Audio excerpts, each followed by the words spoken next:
Hello, welcome everybody back to the stream. I'm yours from CFI, and thank you for joining me in the early morning. We're going to be doing a flight from Charlotte to DCA, and we're actually going to be expecting the river visual in DCA this time. So every time I go there, I never get it, but hopefully this time I'll get the river visual into 1.9. Someone in the Discord requested cold and dark start, so this will be it. It's not going to be as good until the new RJ comes out. That one will have a much better cold and dark start than this one will, because of the test will work a little bit more properly. But anyways, we're the first in the plane, so we'll jump on in.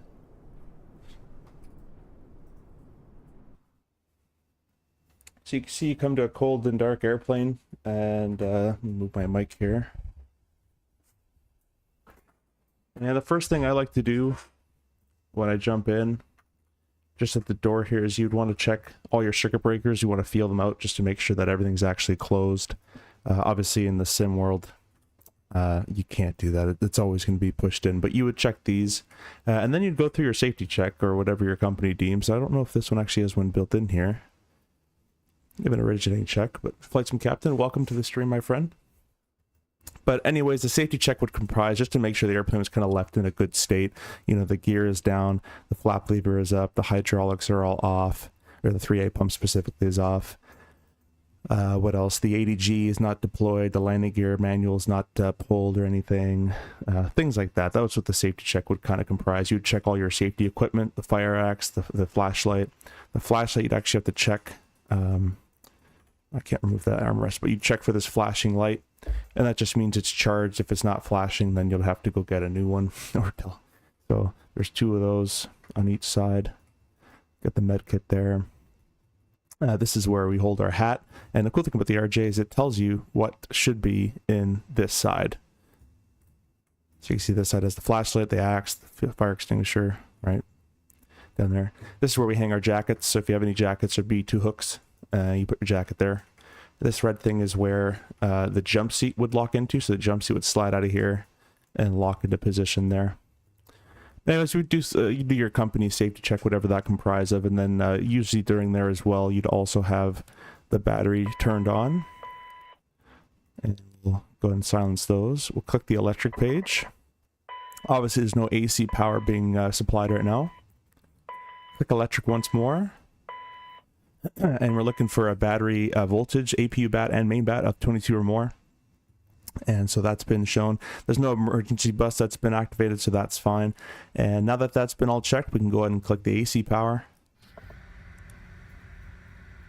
And now there's power to the entire DC system, you can see, and the charger lights have gone away from the batteries. The batteries aren't depleting anymore. And there's still no emergency bus, and all the TRUs are nicely powered.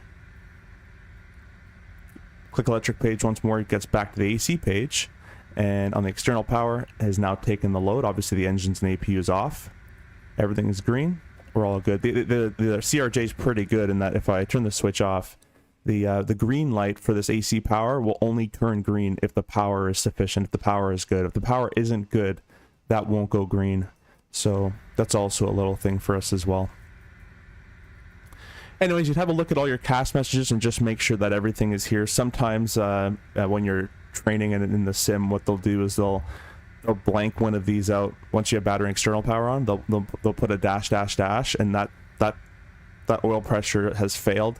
But there's no warning really for it. You just kind of have to look for it.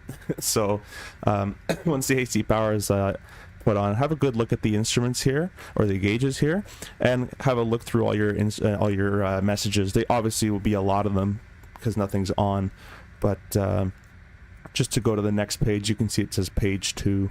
You can click CAS, and that'll bring you to page 2, and it's everything that we associate because the airplane is not, you know, not everything's powered on just yet. On this side, the packs are off, the recirc's off, obviously the engine's shut down, and the bleeds are off of the engines. So click CAS one more time. We'll go back to the first page. And now that that's done, we can go ahead and go to the IRS. And we'll get those started. So nav. And we'll go to the FMS. Either side can do it. I'll do it on this side because I'll be flying from the right today. And we'll click index. FMS control. We're just going to verify the FMSs are synced and not independent. If they were independent, then this FMS would not be talking to this one, and if I press execute like on a flight plan or whatever, that side would not have anything that I inputted. So make sure they're synced and we're on magnetic heading. Position initialization. Next page, grab the GPS coordinate. Previous page, throw it in there. So now it's going to start aligning. I think I have this at the instant though, so it's going to do it quickly. And then our GNSS control is all enabled. Our IRSs are enabled. And our VOR and DMEs are enabled. So that's all good. We can leave that on the flight plan page. You can then check your oxygen. However, it's not really modeled all too well in the sim. We'd have to do a mic test and also do the test with the oxygen. You can press the button, but that's kind of all it does. You can't really do the full test, but we'll say that's been tested. And then looking at the overhead panel, the airplane, actually this would have been, sorry, the nav light would have been on in the safety as well usually. But the overhead panel's for the most part pretty much set. All we really got to do is just kind of verify that everything is looking good. So the DC server stays off, the battery's on, the power is on, and the external power is on. The IDGs are guarded and no lights, which is good. Basically we're looking for guarded no lights, and all the switches are in auto. Fire detection, you can go ahead and click this, and you're going to get a stat page. On the stat page in the right-hand icast, you're going to get a message there. So click that, and you'll see it says fire system test okay. It goes away quickly in the sim, but you would find that. You'd also see all the lights, and you get them down here as well, but it's so quick in the sim, you can't really look at it. Below that's your hydraulic SOVs. The hydraulic SOVs are the hydraulic shut-off valves. So if we have a hydraulic problem with one of the engines, let's say the left engine hydraulic pump is overheating, we can shut that hydraulic valve off from the left engine or vice versa to the right. So those are those, and they're guarded and closed. Light-wise are all good. Fuel pumps, fuel pumps are obviously off and everything else is dark, which is great. Our bleed air from left or from right or from normal. For the wing anti-ice cross bleed, it's just going to be on normal, so that's where that should be. Our bleed valves are auto, so the airplane will automatically open the isolation valve and all that kind of stuff for us and transfer bleeds when the engines come on. It does it for us, so you don't have to go to manual. APU is off, ignitions and starters are off, hydraulics are all off. There is a test with this as well, so you can put all the hydraulic pumps except for 3A to the on position.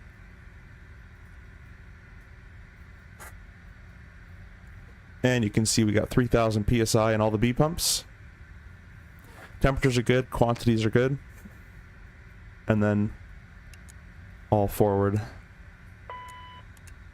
And you probably would have checked the hydraulic pump in the safety, so we'll leave that in off. Back to the stat page.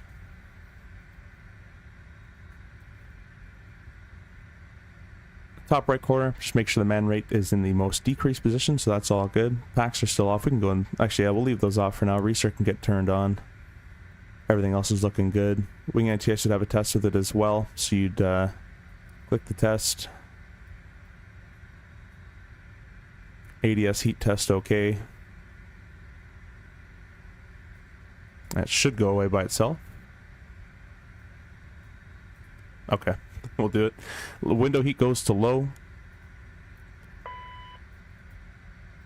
And down here, our no smoking can go on. Our emergency lights can go to armed. Glare shield, we just verified that from right to left everything is guarded, so you know there's no flashing lights. Stall is guarded. The right engine fire push is deselected and guarded. Same with the APU fire push. And same for this side, everything's guarded and closed. Next we'll do our stall test, so we'll engage the trim. Do 6 degrees on the pitch trim. We'll turn the 3A pump on. Verify that both stall pushers are on, these guys here. And then this has been fixed in the new one, but in this version, this is how it goes. You click and hold the stall button, and it does it. So that's not how the real test happens. In real world, you just click it once and it'll do the test, and it also is a different test. It'll shake first, pitch down while shaking, then go back to neutral shaking, then stop, and you'll also get a continuous ignition light here. I don't know if that actually works. Yeah, you do get the continuous ignition, so that does work. But I'll be making another one of these when the update comes out, because it'll be a lot better. of what actually happens. I'm going to skip the GPDBS test because it's only the long test in the current build, and it takes forever. And anyway, you test that, and you'd hear all the warnings. Train, wind shear, all that kind of stuff. CVR down here, you can test and hold for 5 seconds, you get the green light. And that works. Coming down to the center pedestal, or the kind of ICAST messages, again, you're just kind of verifying, again, your messages. And everything should be kind of according to where we are in the process. Down here with the gear, anti-skid, you'll turn it off. You'll see the inbound outboard anti-skid, the caution message works. Down here, the main gear landing overheat warning, or the main landing gear overheat. So click and hold. Gear bay overheat. And you get the message and the caution and the warning, sorry. Then we'll click the overheat warning fail. And that's right there. So this is detecting if it can detect a fire, and this one is detecting if it can detect a failure in the system. Can it detect that the fire detection system has failed? That's that switch there. Moving on down, our ground prox flap terrain is all guarded and closed. Our reverses, we can go armed. Our auto ground lift dumping is in auto. I can bring you over here. Our ground lift dumping is in auto, so that just will control the spoiler when we touch down.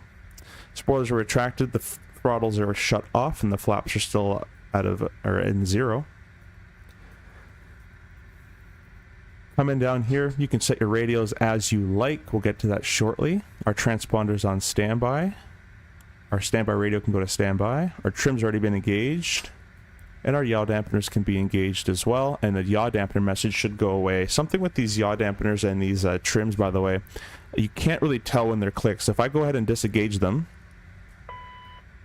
go ahead and, oh, there should be a caution for that. Anyways, yaw dampeners show up here. If I just click one of them, yaw dampener 2, you'll notice that there's nothing here, but now it's here. It says yaw dampener 1 is inoperative. So I'll go ahead and click yaw dampener 1. And now there's no message for yaw dampeners, and it goes away yellow on the PFD as well. So that's sometimes, if you don't know where it is or how much you've clicked it, the CRJ is kind of nice in that it always is shown to you on these screens. Pretty much everything, almost everything you press, really. Anyways, coming down, that looks good. This is our lighting, so go on max bright on that. All our source select panels are in normal. And once again, the landing gear and the ADG are stowed. So why don't we go ahead and start the boarding process right around now. And we're going to check the temperature. Let's turn that 3A pump off. We don't need that anymore from that stall test. We're showing 13 backs. That's pretty cold. So we'll go ahead and get the APU started up here. Even though we'll leave it off. Usually it's about 10 minutes, so we'll let them do their thing outside. And let's go ahead and start flight planning. So I'll bring the window up to flight plan. It should be here. Stand by.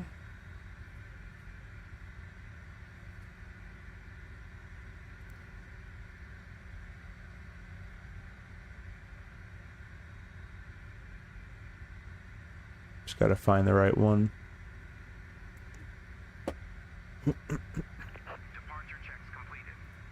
I did get Sky Dolly running as well, so I'll be able to show you guys hopefully the replay if I remember to do it.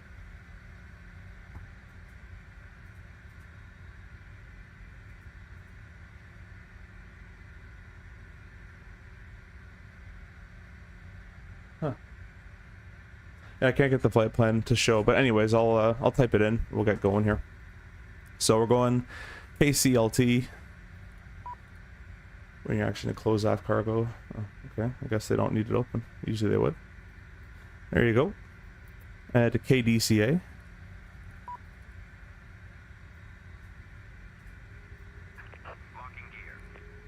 Did I say pushback or did I say... Oh, I said pushback. That's my fault. Let's restart them. Charlotte to DCA, and our alternate's going to be Philadelphia.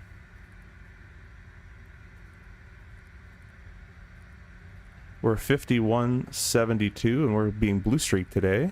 We're on VATSIM and we do have Charlotte Ground online. I'll plug that as the backup here. It's 121.9. We'll leave that there for a second. And so I've mentioned this in almost every stream, but I'm gonna input the flight plan that I have to make the sim work. Once the new update comes out, I'll be doing it the way we do it in real world, which is waypoints first and SIDS and stars. But I'll do SIDS and stars first, or else it has a brain fart in the sim. So looks like we also got our PDC as well, which calls for. Let's move my mic over here. So we're squawking 3154. 3154. And I don't know why there's two codes, but we'll put them in both. And they're down here. That's good. And we're cleared. Flight plan route on the Killins 5. Maintain 8,000. 8,000. Departure's offline. I don't have a runway assignment, but we'll get that in the ATIS shortly here. So the ATIS says... I'm going to click B for my altimeter because I can't be bothered, but it's 3023. Departure in use, expect runway 18 left. So we'll plan 18 left, we'll see what we get there. So, departure arrival, 18 left. Killins 5, UDI transition. Alright, and we'll type the rest of this flight plan in here. So then we have direct waves. You're welcome. If you can do the chat, by the way, welcome. Thank you for joining me this early morning. Well, for me, it's not that early. But earlier than I would be streaming. And that says, is it hard to fly via power management with the CRJs? It would be amazing if there's any auto throttle. You get used to it. You just gotta have your head on the swivel. So in takeoff, you're in toga, and climb, you're in climb. Cruise, you'll just be kind of roughly around the 18 to 1700 pounds per hour area to maintain, and then descent you'll be playing, and landing you'll be playing around with it. But once you've gotten to the position to be a CRJ first officer or captain, or especially captain, but to be a CRJ first officer, you've been flying your whole career thus far, probably without auto throttle, so you're kind of already really used to it. But auto throttle is definitely nice. But yeah, it's kind of fun in CRJ as well. You get to have a little bit more fun with it. We'll bite back if you do forget, though. That's for sure. Good morning, afternoon, hello from London. Wow, London, awesome. I've never been there. I've always wanted to go, and I want to go nerd out and go to the museums, all the World War II stuff, and especially go see the Concorde. So we direct waves in the CAPS 3 into DCA. With the waves transition, we'll put the runway in later. Performance, I actually didn't plug this in. Let's go to the performance section here. We'll start getting GSX loaded before I think I'm going to be done. So you guys let me know if you want to see boarding or not. I'll do boarding for now, but if you want me to skip it, just let me know. I really don't care. Go down here to the 0 fuel weight. We're expecting 62.95, 62.95, and a fuel planned ramp of 84. Give myself 85. We'll attach the tug. We'll board everybody. Set payload in the simulator. Copy it in the FMS because we'll be lazy. And our cruise altitude today, I believe, was 37,000. Let's scroll back up to that flight plan. It's 37,000, so F370.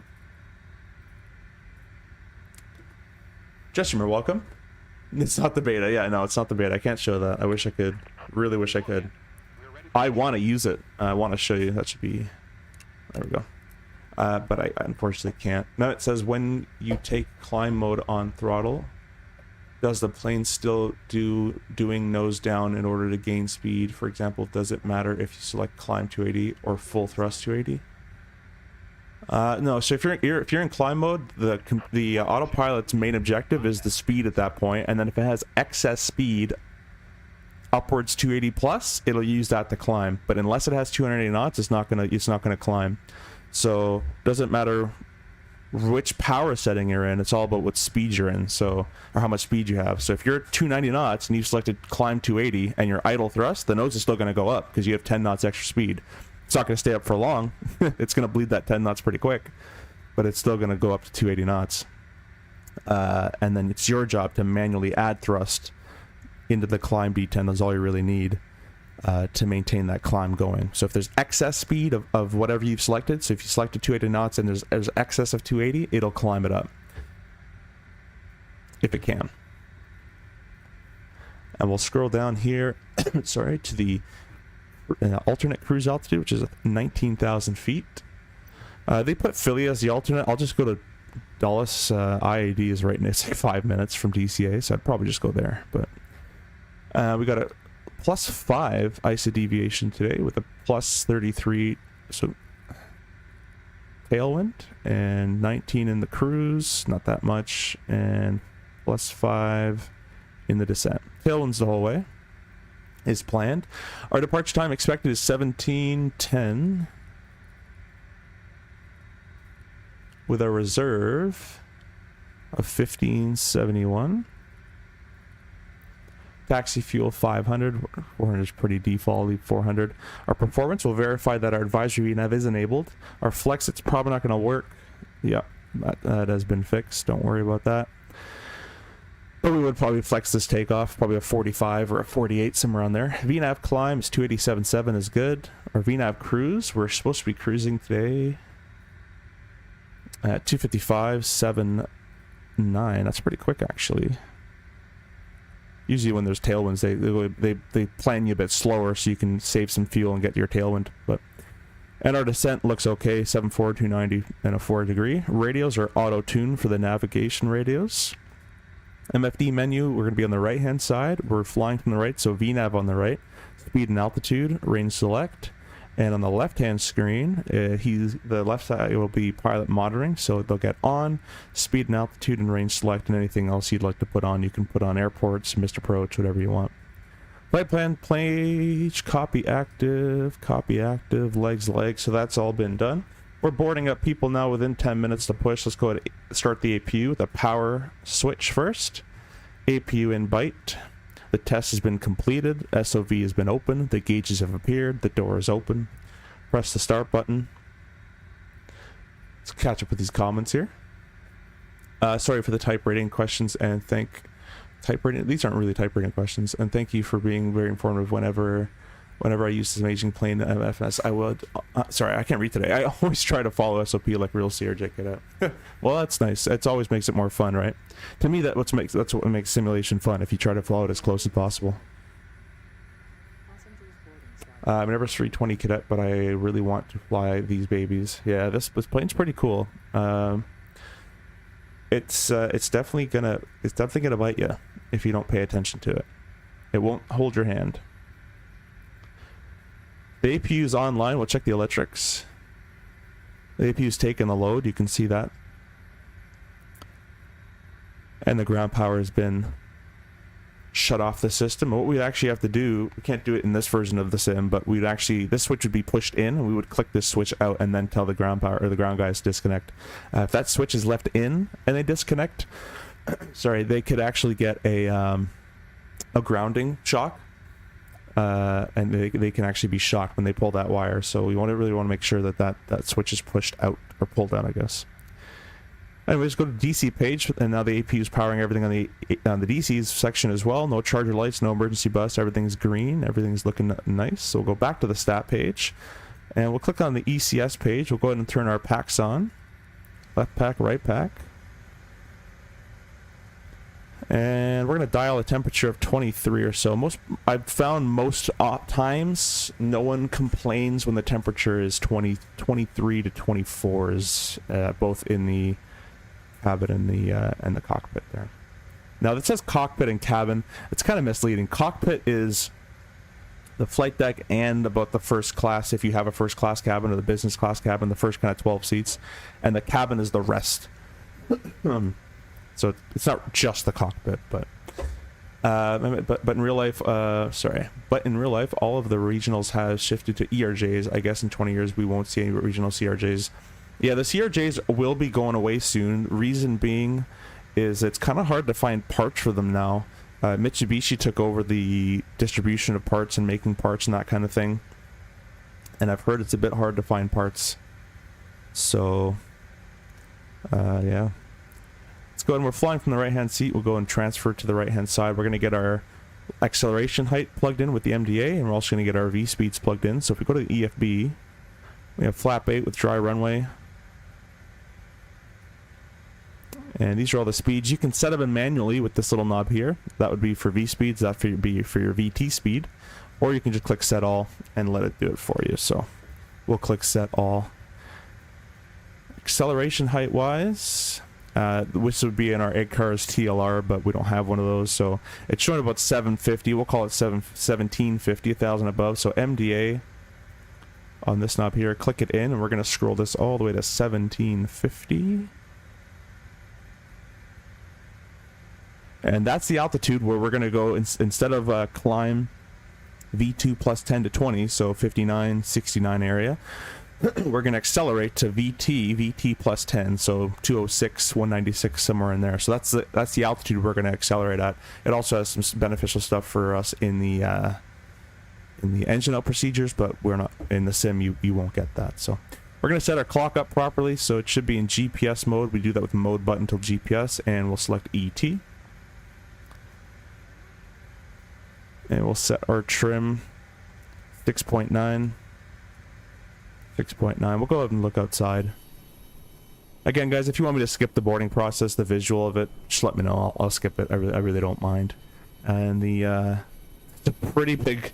I've never seen a pushback truck or tug that massive for an RJ. I did download the GSX. You can see they're coming from the right way here. So I don't know why it gave me that massive tug. But yeah, they board outside in Charlotte.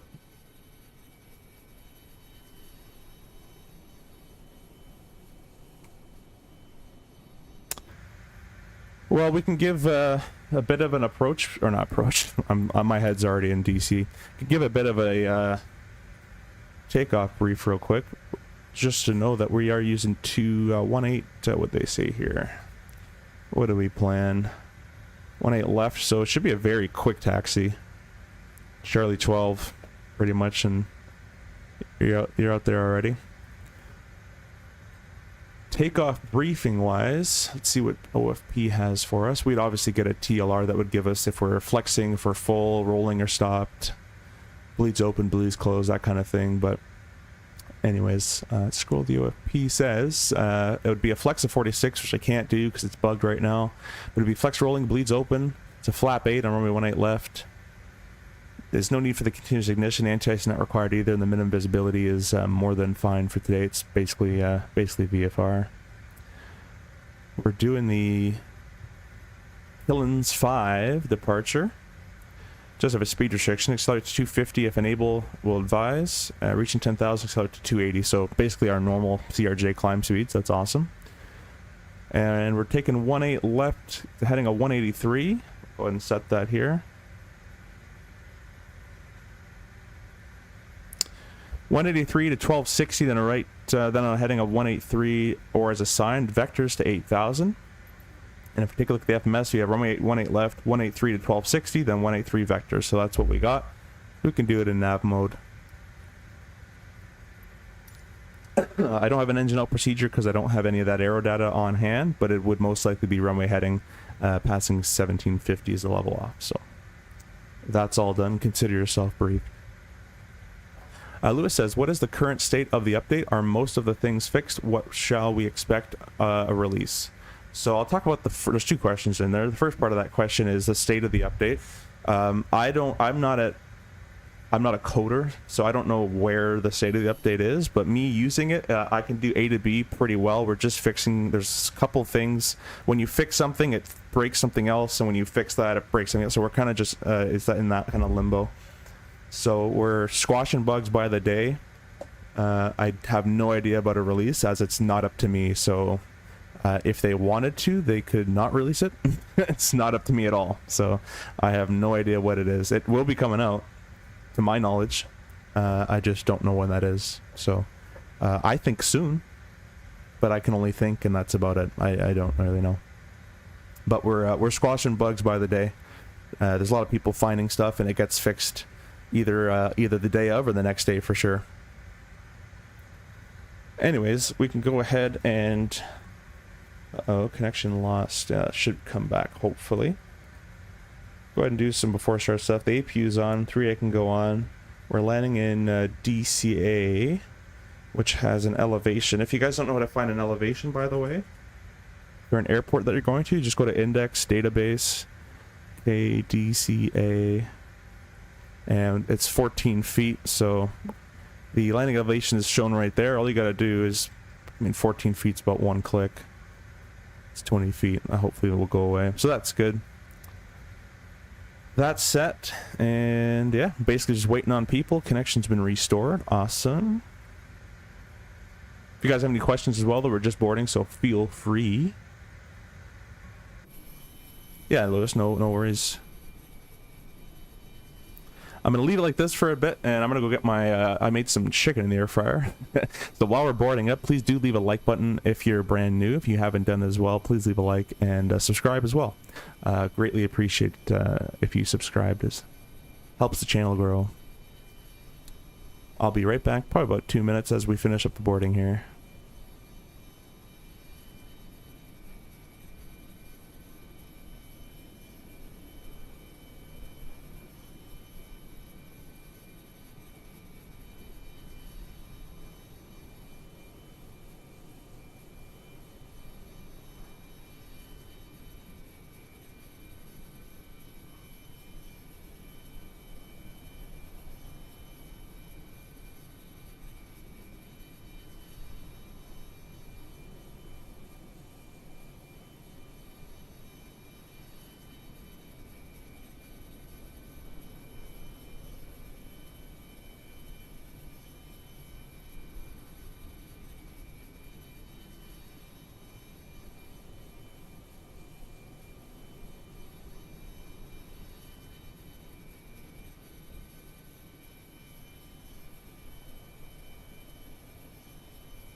Alright guys, I'm back. Also, please do let me know if the audio sounds better or if it sounds worse.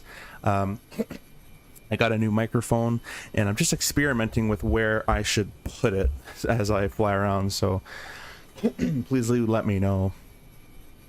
Looks like we're just about to finish up boarding. The bags are what we're waiting for. I'll leave this on the doors page. It says how it's like to feel when you climb your cruise alt so quickly in real life.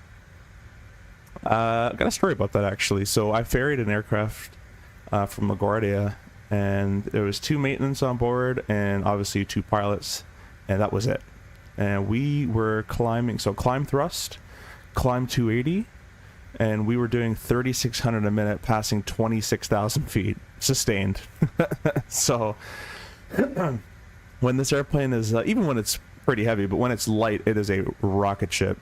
We also had another story where we were climbing out of, I think it was Charlotte, and we said 2,000 climbing 8,000 or 3,000, something like that, one of those type of departure clearance calls. And the controller says, hey, we have you coming out of 4,000. But by the time he got back to us, we were already like, we were doing like 4,000 a minute. We just shot up. So yeah, the RJ does climb like a rocket for sure. Flight Sim Captain's audio is good. Awesome. Flight Sim Captain as well. I believe you stream as well. I think I tune into some of your streams. I've been liking those, so thanks for coming in and watching. Bro, they stole a turn from me today so Captain can do the line check.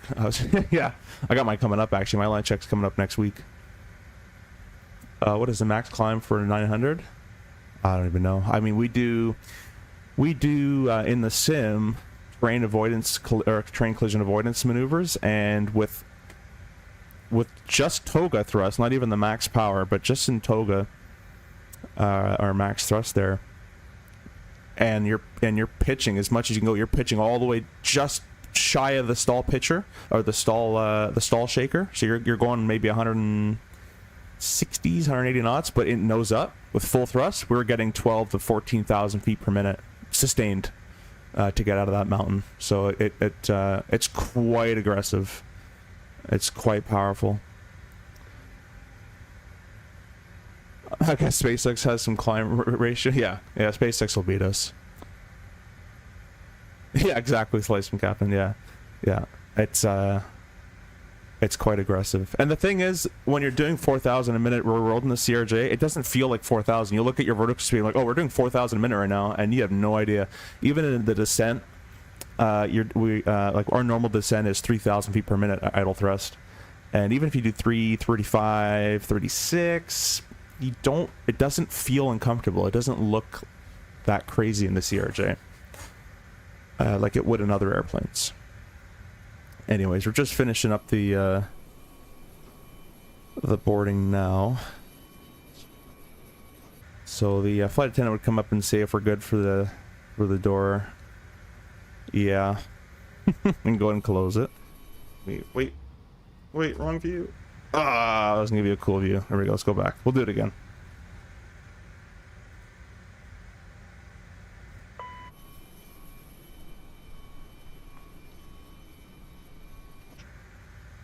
I think it's this one. Oh, that wasn't good. And then we will be on our way. Man, I suck at this, eh? Again, welcome on board. Anyways, there you go. This cabin looks quite depressing. Obviously, this isn't the new one. So that door doesn't look too bad though.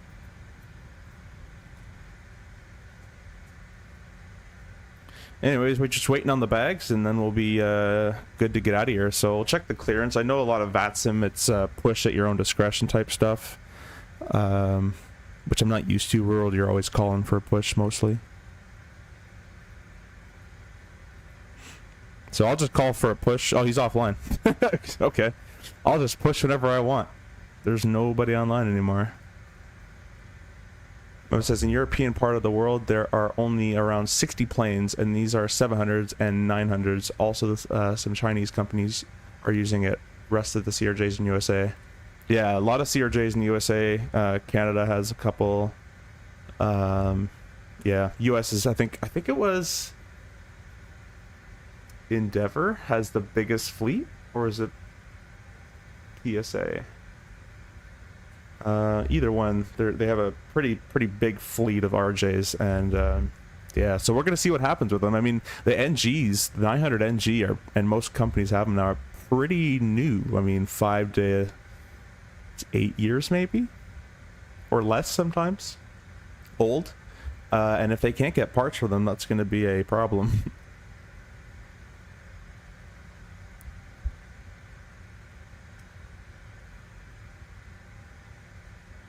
I'm considering just, you know what, I'm just gonna restart county or whatever it's called, GSX, and I'm gonna get out of here.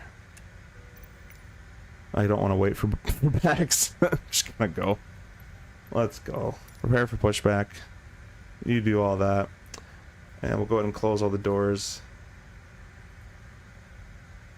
Disconnect the ground power. Get rid of the chocks. Doors are closed. Fuel pumps are on. Transponder number 2. We'll wait on the parking brake. And because, guys, this is a first flight of day, we are also going to do an engine fuel valve check. Or not engine, but a fuel valve check. So we're going to start 1, then 2. Normally it's 2 then 1 for every start, but on the first flight of day, it's 1 then 2 for my company. And I'll just make sure there is no one here for VATSIM wise, and I'll get the CTAF up and running. Departure check completed. Bypass pin inserted. And it's 18-1. I don't think there's anybody here anyways, but hey, that's the right tug. That massive there's a lot of things in front of me. Well, we're gonna go ahead and say that they didn't smash my my radome there.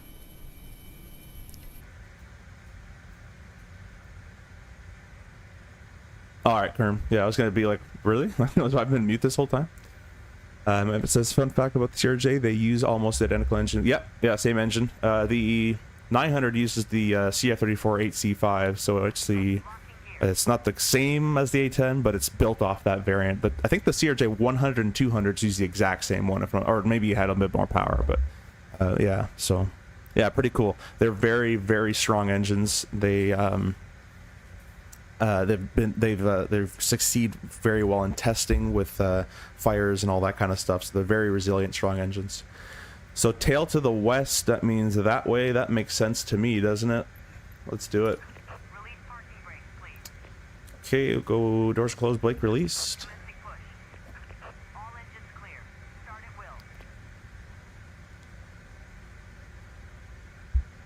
will. All right, so we're cleared to start. It's number 1 because it's first flight of day. So start 1, start the timer, click it again. So normal start, N2 is going to rise, looking for 20% on the N2, less than 120 degrees in the ITT. And you can see you also have the left engine start ICAS message, start status page there. 20% will add our fuel. And I have this bound, but what you'd have to do in the sim is just click rear world. You got to click the gate and then bring it over. But in the sim, you can just click the throttle and bring it over. Now this ITT in rear world would start rising a lot quicker. Fuel's been added to the equation of the combustion process there, and it would get hot very quickly. Park your brake set. That was a good push. And another thing with the RJ rear world, the 900 or the CF34-8C5's engines are, the N1 won't really start spinning at all until about 30, 35 N2. It takes a long time for that N1 to start going. It's a bit sometimes unnerving. When you don't see it, you might think it's stuck, but it isn't. So it's good on number 1. Let's go do a fuel valve check. So we'll go ahead and turn both fuel pumps off. We got right fuel low press, right pump, left pump. That's successful. Starting right.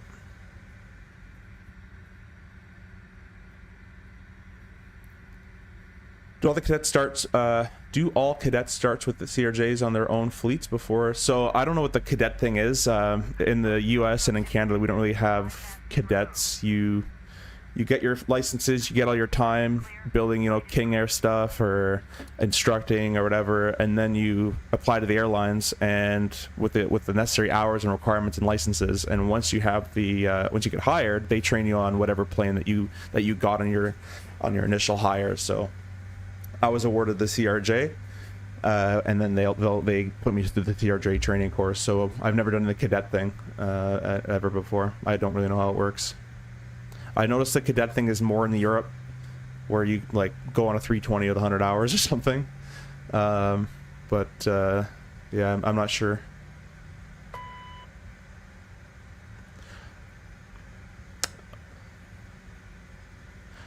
And then before finish 1500, can they upgrade? That's the second part of the question. No. So in Canada and the US, North America, maybe in Mexico, I'm not even sure, but you require a full ATPL, Airline Transport Pilot License, which is 1500 hours. And inside that, there's a bunch of other requirements, like 100 PIC night, or just different requirements in there. So once you have all those requirements, you get your oh, that's the tug driving through me. Once you have all those requirements, you have the ATPL, and only then can you be a captain. You can't upgrade without an ATPL, full ATPL. Check the electric pages. Our AC power has been transferred to the engines. We'll go ahead and click that again. And the DC is good. So APU can go turned off. Aft cargo, no anti-ice required for the taxi. Probes can get turned on. Go ahead and check our rudder. And at this point, I'm going to lock my wheels, my office chair wheels.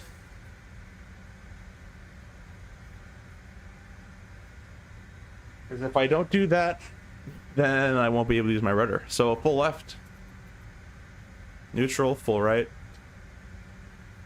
neutral, back to the stat page. We'll click the steering on, and there is no ground frequency, so we're cleared to taxi. Oh, I forgot the beacon. Taxi light on. That's why we use checklists. And a little bit of thrust, we'll get rolling.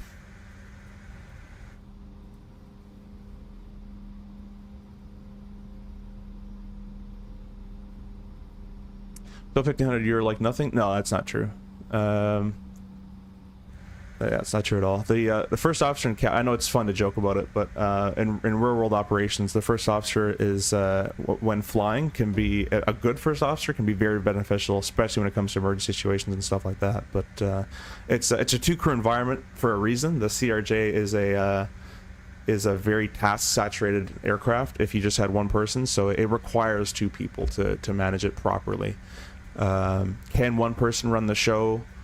In a simulator at home in a chair, yeah, but in real world it is much better, and some tasks are just required for two people, especially during engine out procedures and stuff like that.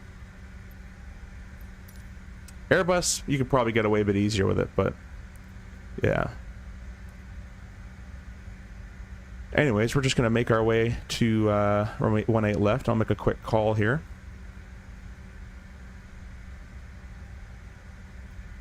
Charlotte Air Traffic, Blue Streak 5172, taxiing from gate Echo 38 to runway 18 left via Charlie 12, Charlotte.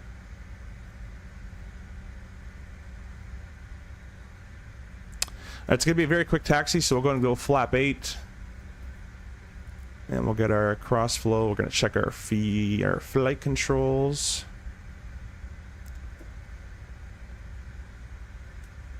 So happy my yoke works again. There's no flex temperature required, or I can't set it because it doesn't work, but it's alright when it's checked.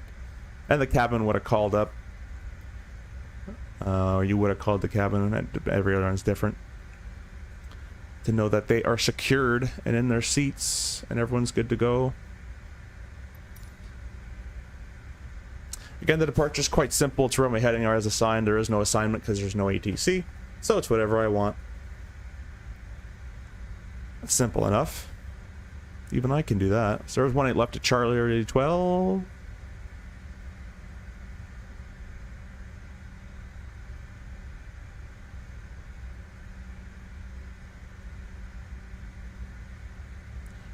Skymaster, welcome to the stream, my friend. Welcome to the early morning stream.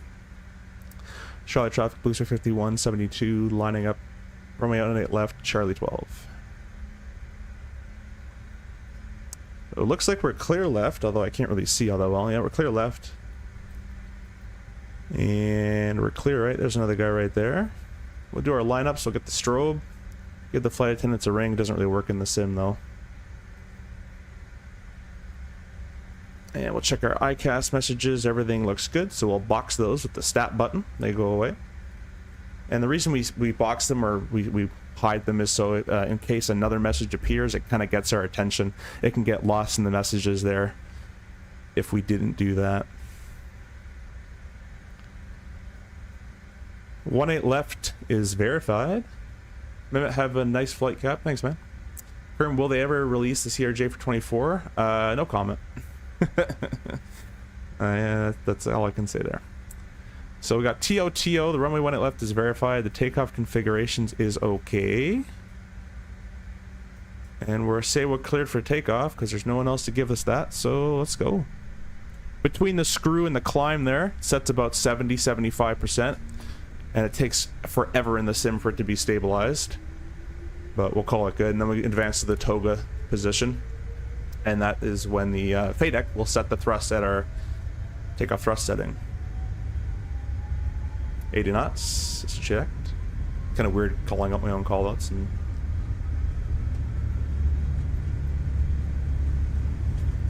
V1 rotate. And we're going to continue pulling up all the way to the flight director. Gear up. Speed mode. We got climb 171. Nav mode. FMS2 is captured. And I'm going to hand fly this one a little bit. It's just where I'm heading, so it shouldn't be too difficult for us. We're passing 1750, so I'm going to pitch the nose down, and I'm going to show you the sync button. I'm going to pitch the nose down here. We're going to accelerate. We're V2 plus 12, flap 1. Watch, I'm going to press the sync button. Watch that climb 171. Boom, climb 184, and the flight director moves as well. It's pretty cool, eh? Flap 0. We're going to accelerate all the way to 250. Climb thrust. And once I get to 250, I'm going to click my sync button, and it'll go from climb 184 to climb 250, and the flight director will show a maintaining of a climb 250 for us as well. I'll get to the comments in just a second, guys. At this point, you'd contact departure. You do your after takeoffs and contact departure. So we're getting up to 250. That can come off. That can come off. I'll get the reverses in a second.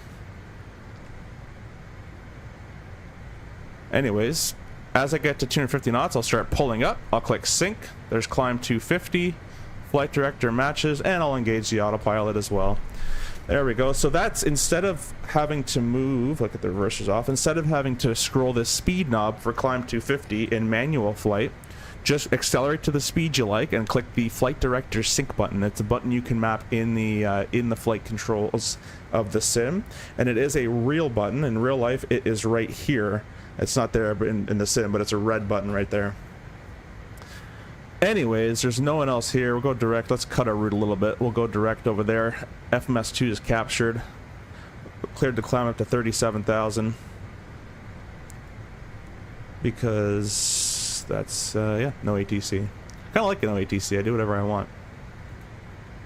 And once we're out of this turn, we'll probably go belts auto. It's a pretty smooth day, so that's all looking good. We'll sync up our heading with where we're going. And we're also going to go a new direct, just so it doesn't have to do a wobble. With the comments, will they ever release this year? Yeah, comments cover that one. Anthony says, I just went on an Embraer, or not Embraer, not Embraer. E4, actually, is it Embraer? I think it is, yeah, Embraer 145. Yeah, the little E-jets. Where is that sync button? I think I showed that Mehmet, and then I think it was an old comment there. Reset Jet, welcome back to the stream. Look on the right side of the yoke. Yeah, that's where it would be. Alright, we're coming into some clouds here. It's plus 10, it's going to get colder, so let's go Cal anti-ice on as we come up through the ice here. The wings can stay off because we're above 230 knots, and we're passing 10,000, so we'll go ahead and say climb, let's do vertical speed 1500, and we'll set our speed to 280. And the reason I do that is because if you just click climb 280, the airplane basically levels off, and we want to keep the climb going. ATC is going to yell at you if you basically just level off. So as that's coming up, we'll get the tax light off. The pressure is checked and is climbing. We'll increase our vertical speed a little bit there, and we'll click speed mode now. Climb 280. Alrighty. And the radios are set. We'll leave the belts on actually a little bit because these clouds do look a bit cumulus. So yeah, above 230 knots, we don't require the wing anti-ice unless you get an orange caution ice light. If you get the orange caution ice light, then you got to throw the wing anti-ice on, and then that orange should hopefully turn to a green, meaning it's fighting it. Clear the cloud. No ice light at the stat page there or anywhere, so Cals can come back off. We'll get that performance back. Mehmet says, so the place catches itself with the thrust power and climb ratio so nice. Oh, sorry, so the plane, my mistake. I said place, I don't know why I read that, but yeah, so the plane catches itself with the thrust power and climb ratio. Yeah, so basically I'm in climb thrust and I'm at climb 280. The only reason the airplane is climbing right now, is going up, is because I have so much excess thrust that if it wasn't in a nose up attitude, the speed would be much past 280 knots. So the airplane's calculating what pitch is required to hold 280 at my current thrust setting, if that makes sense. If I reduce my thrust, vertical speed is going to come down because it can't maintain 280 anymore, right? So now that I have excess thrust, it's going to zoom back up.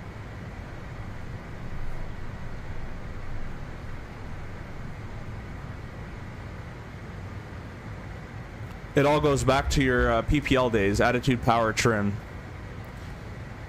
Although it kind of does, in the RJ, it's kind of power, attitude, trim, but that's how it kind of thinks more, but. Alright, so transition, we'll click the barrel knob there. Standard, standard, standard. Or actually, what I was looking for is attitude plus power equals performance. You might have heard that if you're doing your licensing. I don't know why that's flashing. Stop it. So attitude plus power, nose up, plus the power equals performance, or in this case a climb. So if it doesn't have excess thrust, it can't hold 280 in a climb, and it's not going to be going up. Alright, it's pretty smoothed out now. We'll go auto. They're free to roam about the cabin. We'll check our temperature because it does change. Yeah, 23. That's quite weird. Usually, so first of all, it shouldn't be orange, but we usually, if it's 23 degrees, what in real life happens is this guy's usually in the 20s and that guy's usually in -10. It usually does some weird math to make it all 23. But anyways, it's the same at home. So I don't think there's anybody else on our route of flight, but I'm going to keep my V-Pilot open because I noticed that I don't always get the chime, the contact me chime. I don't always get that, so... Oh, I forgot to set my clock here. We'll go chrono. We'll reset that. We'll click ET. We've been 6 minutes in the air.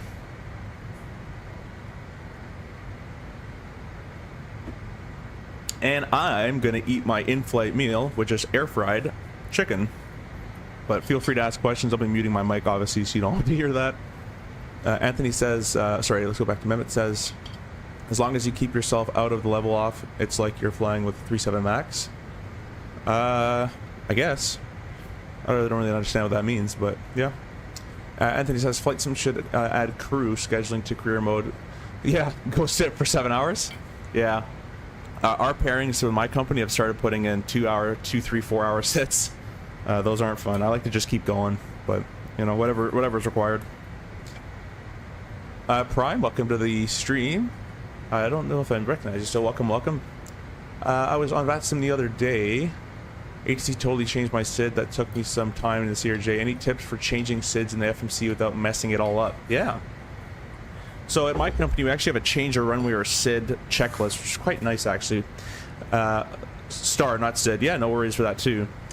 So in the current build of the CRJ, it's a little broken. So this will apply when the new update comes out in real world. But you'll notice when you change your star, it kind of keeps the old waypoints you had.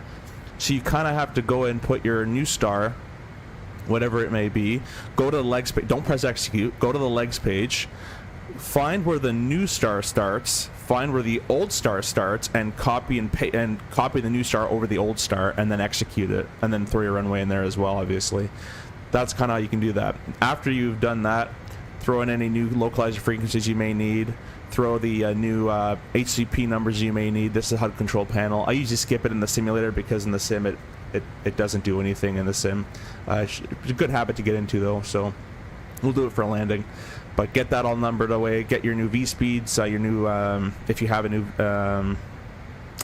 get your new landing distance on your new runway, and new MDA as well.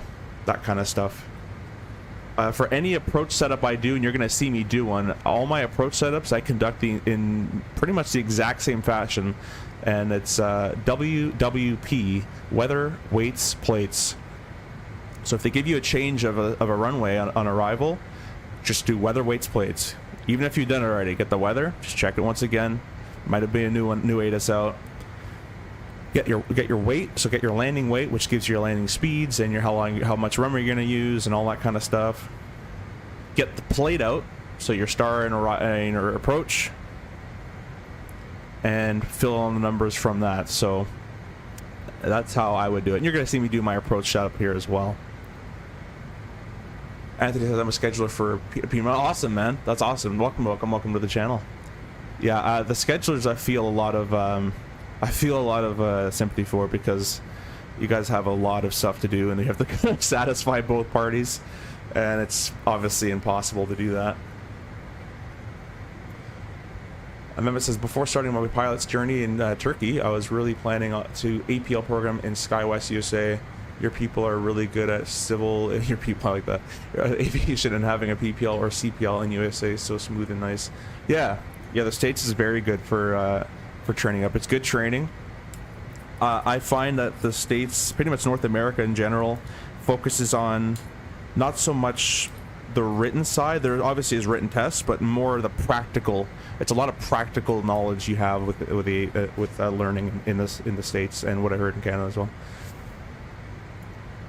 Prime says that helps. Thank you. I was executing too early. No worries. Yeah, the reason that you don't want to execute, just to have a look at it, make sure it's good, and then throw it in there. Just because if you press execute, it might start turning some random. You don't want that to happen. So I'm gonna enjoy my in-flight meal. It is now cold air fried chicken.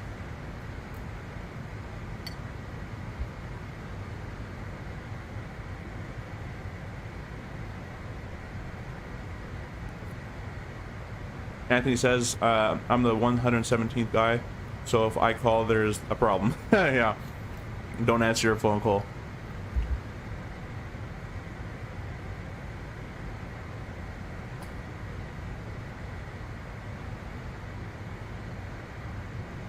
So I got a full mouth there, but something cool is going to happen at 31,600 feet. You're going to notice that climb 280 will become climb 77. And half bank will appear as well, right at 31,600. Climb 77, half bank. Automatic for you in the RJ. You don't have to click that button. Unless you want to transition to a Mach earlier, or an IAS earlier, you'd have to click it, but through 31.6, it'll catch the transition, where 280 matches 77.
All right, something you guys may find beneficial. Before I show this, I'm not an artist, so that's not the goal of this. But what I want to show you is my little trick for the river visual in the DCA. That's not it. See if I can find it here. Nope. But I was gonna draw my basic theory, how to do it pretty much. And it doesn't look like it wants to work. Yeah, I can't show. Well, anyways, I was basically gonna cover what if you have nothing else, you don't have a DME, or sorry, not that. You know of a RNAV path or any sort of glide path or anything like that. The river visual can be flown visually. Laterally, there's two parts, laterally and the vertical profile. The lateral profile is quite simple. It's follow the river and stay over the river. So the only challenge with that is with wind. You want to make sure you have the necessary wind inputs to make sure you don't drift either on either shore. So stay over the river. That's the lateral portion. That's done. Another thing might be to configure early as well. Get gear and flaps a little early so it's easier. But the next thing is the vertical profile and just some rough altitude gates at certain distances.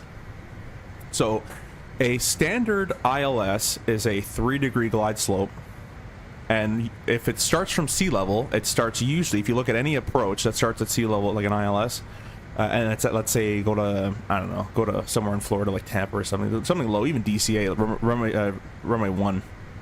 Most of them are going to have you start out at 10 miles back at 3,000 feet on a 3-degree glide slope. And the reason for that is, there's 36, 37.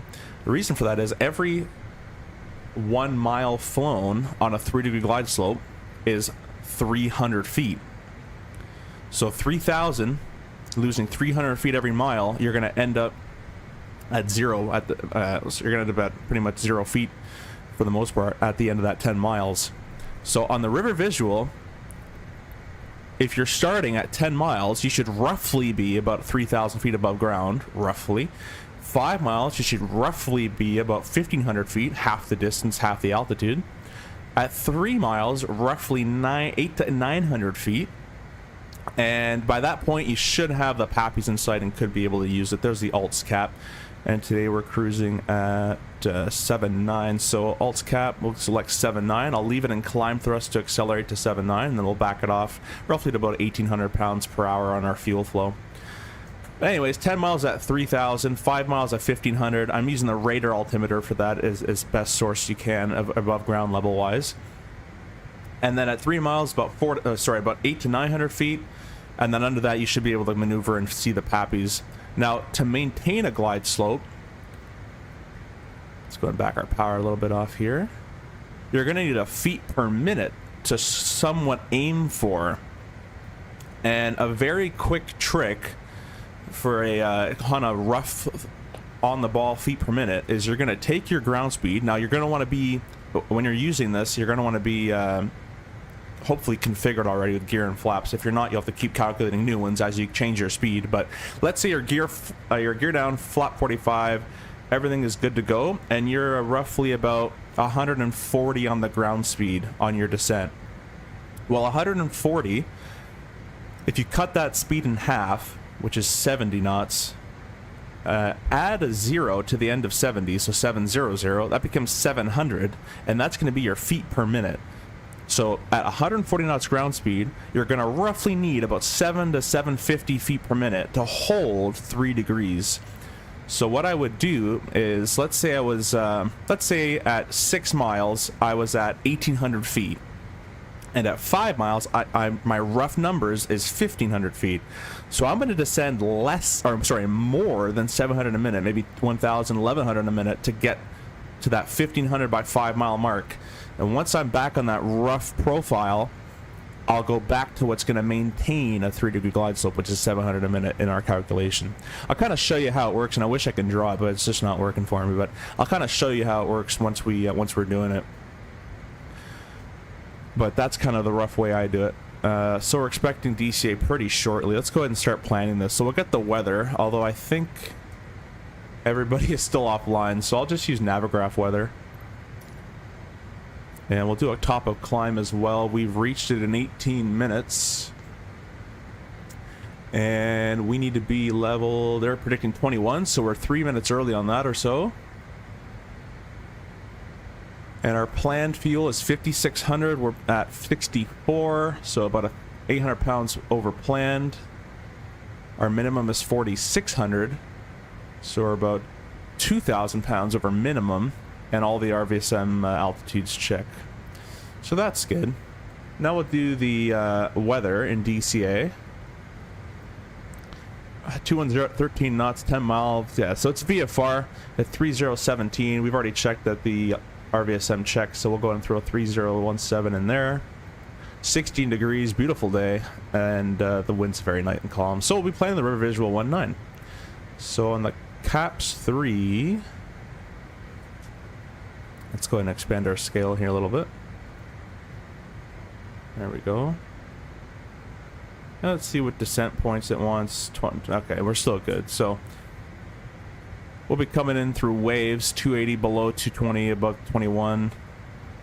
And we'll follow all of these restrictions on route. I'll show you how we do that in a second. And then our DCA approach, we're going to pin the river visual 19, and we're also going to pin the RNAV Yankee runway 19. So we're gonna fly it visually, but I'm gonna back it up with the RNAV Yankee in there. I don't know if the sim actually allows me to do that, but this is the RNAV Yankee chart, and it's basically the river visual through a GPS. So Derek at 180, and if you have LNAV and VNAV on your CRJ like the NGs do, it would actually fly all this for you. And if you go down here, there's a note. Actually, I believe it's no, that's the other one. Sorry, on here you go have the MDA of 780 feet. You'd add 50 feet because it's non-precision, so around 830 is where you'd have to start hand flying it. So 830, Let's see here.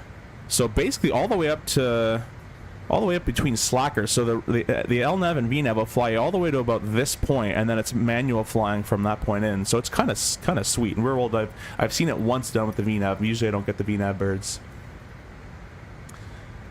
So now we'll start doing the rest of the setup. So we're gonna know it's the River Visual 19. So we'll get our landing weight. So we'll go performance page, perf init. Our zero fuel weight is 63,000 pounds. It should give me a landing fuel estimate. It doesn't in the current build. So we'll go progress. Does this give it to me? 5,500. So 63 plus 55. Got a quick math. 63, you can even use your fingers. Sometimes you'll catch me in rides and I'm using my fingers and they laugh, but I don't care. And you can see this number is changing a little bit anyways, but 63, 4, 5, 6, 7, 8, 5. So 68,500 pounds for the landing weight, and that would dictate our landing our V2 go-around speed. So if we have to go around and we lose an engine, we have a new go-around V2, and our VFTO if we have to go around as well. It would also dictate, and that's right here, V2 go-around and VFTO. It would also dictate our one, we want to make sure we're under the max landing weight, and two, we'd also dictate how much runway we'd use on runway 19 as well. So we'll go ahead and click set all. This VFTO is way too high. This would normally be about 190s or so. So let's go ahead and manually set that. About 195 or so. Our V speeds, click, V2 of 147 to go around. So notice that our V2 on takeoff was 147. And our V2 go around is only 2 knots less. I'm going to go ahead and say that's incorrect. We'll do 142. That's a bit better there. If you guys have any questions as well, please let me know. Add a little bit of thrust here. Okay, so that's been set up. Weather weights, we've done that, and in real world it'd be a bit more with the got an ACARS TLR and all that kind of stuff, but in the sim you can't really do that. So plate wise, we'll go ahead and set our HCP. The FMS is kind of last for us, so this should be on VMC. Our length of the runway, I think it's 7,000 something. 7169, and you'd actually have to use the TLR number. This may include display thresholds and stuff, which in the sim I'm just going to add it in here, but you'd have to check your landing distance available, not just full length. And then we'll clear that out, and our elevation is 12 feet and a 3-degree slope. We'll leave that in there. Back our power down a little bit. In the standby navs, we're going to put in the DCA VOR as a backup, so 1110. And actually, you know what? We'll just put it we'll manually put it in the primaries currently. And then FMC wise, we're going to departure arrival.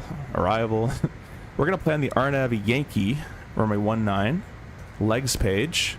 We're still direct waves. And let's go ahead and take a look at our chart here. Make sure you guys can see all of this. I'll do it maybe like that. Hopefully you can see. Let's check. Yeah, okay, cool. So we got waves, which is 280 knots below 21. Sorry, below 22, above 21. That's 2 of them. Let's get rid of 2 of them there. Reset above 17. A lap 280, above 14, below 20. Buoy, no speed, so above 13, below 16. Next page, got caps above 10, below 13. Hoyas, I don't know how to say that. Oh, let's go somewhere else. Oh yeah, because we're going to a different runway. So we go flips, 280, 11,000 below. Mojito, I'm gonna say Mojito. Probably not that, but 250 at 10. Jills, Moot, 7,000 above. Bam at 6,000. And Tacky, and Vector for the RNAV Yankee approach at Derek starting at 27 above. Let's check our descent point really quickly. Doing good. We're gonna start descending very soon. So Derek 27 above, 180 knots. Sui 2000 above, Rourke's 1500 above. I'm gonna make Rourke at 1500. I don't know why it doesn't let me do that. Okay, we'll go ahead and execute it, and I'll throw it in there. It should just let me throw it in. There is no cross-site editing. Oh, it has a... Why does it have that in there? That's weird. It shouldn't have anything to cancel because I haven't done anything on there. Interesting. 1500 at Rourke. Just as a base point. I don't want it above. I want it to be at there. Slacker, 1020. Della, runway 19 at a ref of 135. Missed approach. Technically, we're doing the visual, so there is no missed approach. I'm not going to fill that information in. And we shouldn't need an MDA because it is visual, so we'll leave that blank. They'll just zero this out and blank it. Alright, are we suspecting icing conditions? We are not. Let's go ahead and look down here. It wants 2600 a minute. Let's go and tune in all the way down. Actually, we'll do our first restriction. We'll do 21,000 feet. And once we're sure we can make it, we'll do the rest.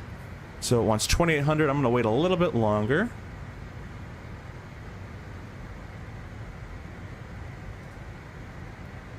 And wait till it says 29. You can see it's the 3.4 descent. We have a bit of a tailwind, so we'll start now. Vertical speed. Let's reduce our thrust. 3,000. And you can see the airplane kind of reacts a bit aggressively. The new one won't do that. The autopilot rear world is 3 degrees per second is the max on that. So anyways, we'll be sending via the CAPS 3 as briefed there, and we'll be doing the river visual runway 19 starting most likely at Derrick. And again, we'll be following this river all the way. And you can see them gives you the altitudes here. So recommended 1800 over the bridge. Rourke recommended 1500. Isn't it? Let's go back to the RNAV chart here. Let's see how far Rourke is. 1.6, 0.7, 1.2, 0.9. 1.6 plus 0.7 plus 1.2 plus 0.9. 4.4 miles. So our rough numbers are pretty correct, eh? 5 miles, 1,500 feet. So actually, I never do this. It's 1.4 there. I'm being stupid right now. But you can see our rough numbers are quite correct. 8.6 miles, 2,700. So 10 miles, roughly 3,000-ish. It's all rough numbers. It's a visual approach. So you don't have to be at these numbers. In the RNAV Yankee, you would have to be at these because it's an RNAV. But in the visual approach, they're all recommended altitudes. That's your visual. So it's not an IFR procedure. We have the Washington DCA VOR tuned up as the VOR as well. So that's looking all good. And yeah, basically we follow the river in, and we'll start a descent at Derrick 3,000, just before Derrick is 3,000. Once we pass this first bridge there, we'll do 3,000 or about 700 to 800 a minute, and we'll be following the river, watching for our key heights that we're going to be passing there. You can see they even give you a chart here. Ground speed. This is actually a steeper descent than 3 degrees. This, on the RNAV at least, it's a 3.16. But you can see 140 knots ground speed gives you 783, and that's because it's a little steeper. So if there's a 3 degree, it'd probably be more to 720, 700 feet per minute. So our rough math works as well. Cut 140 in half, you get 70. Add a 0, 700 a minute. All right. So if you're ever in need of a glide slope for a 3 degree path to see if you're just, you know, if you want to hold a PAPI even, get your ground speed, cut the number in half, add a 0, and that's a rough feet per minute for you. Hopefully that makes sense. Thanks guys for all watching, by the way. Please press the like button if you're liking it, and subscribe if you're new as well. Appreciate that. We do have a membership thing at this channel. It's if you want to sign up for it. I honestly haven't, in all transparency, haven't set up any emojis and stuff like that yet. I'm still working on doing all that, so it will be coming, just not just yet. So, Prime, I've learned a bunch since joining this stream. Great content. Thanks, Prime. Thank you.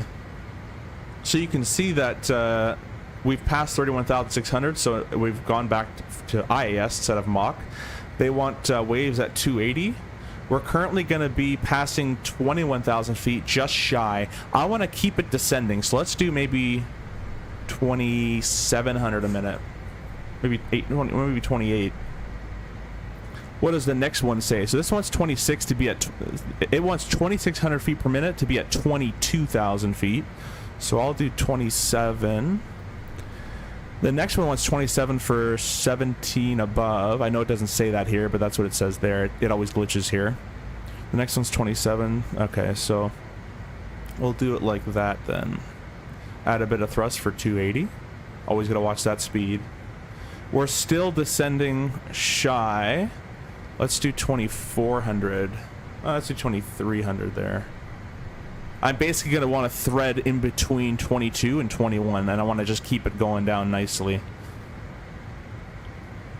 And now that we've made that restriction, I'm going to lower myself to the next restriction of 17,000. Set and confirmed. We want 17 and above. I want 280 knots. I'm going to back off the power. Is there anybody online V-pilot wise? There is not. Add a bit more thrust in.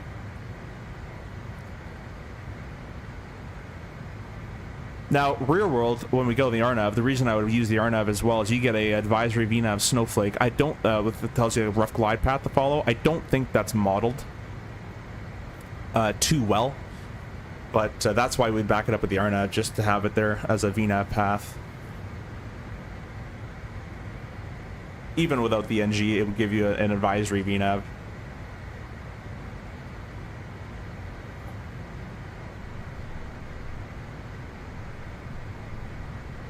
Alright, so we're passing 22,000 feet here at 280 knots. We'll steepen it a little bit to 2,400 a minute, just to get a bit more on the lower side.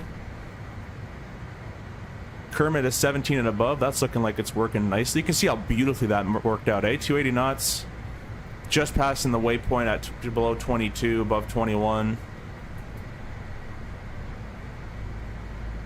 So I'm just kind of playing the game, playing this banana bar here. So currently this is saying I'll be at 17,000 just after the waypoint.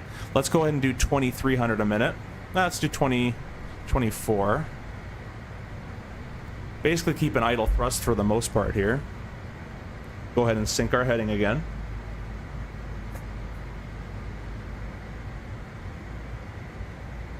Yeah, beautiful day.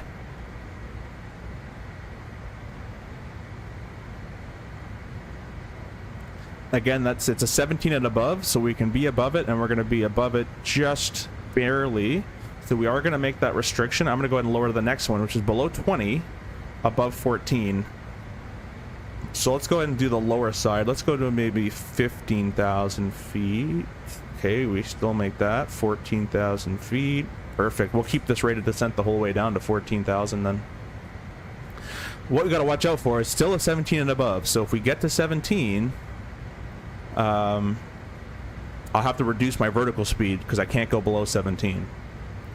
But it's going to look like it's working quite well. It's above 17, which we are. So transition of 3023.